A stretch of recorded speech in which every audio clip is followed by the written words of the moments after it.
నువ్వు నశిస్తావని, నువ్వు ఎఫెక్ట్ అవుతావని. నువ్వు దాన్ని వదిలేసి నన్ను క్షమించు అనుకుంటూ పోయి మళ్ళీ పాము ముందు ఆడతావు. అది ఆడి ఆడి కొట్టిందనుకో, ఇక మళ్ళీ వచ్చి నా దగ్గర నన్ను క్షమించు అంటానికి నువ్వు ఉండవురా నాయన.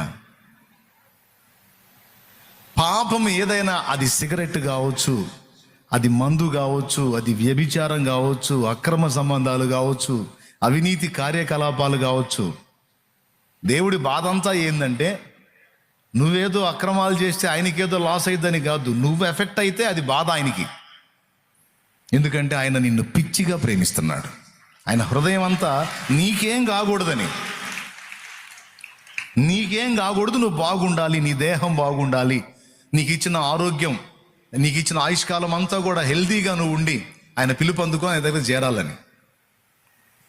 అందుకే ప్రసంగులు అంటాడు, నీ దేహమును చెరుపు దానిని నీ యొద్ద నుండి తొలగించుకో అని.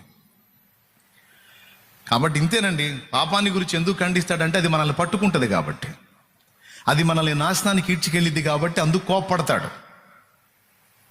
మీ అబ్బాయి సిగరెట్ తాగితే ఎందుకు కోప్పడతావు నువ్వు?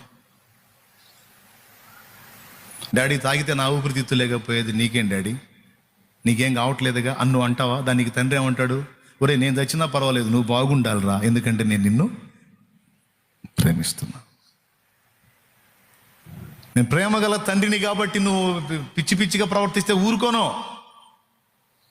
ఆ సిగరెట్ నీ 2 ఊపిరితిత్తులకు క్యాన్సర్ జబ్బు రానియక ముందే నీ చెంప పగల కొడతా నేను.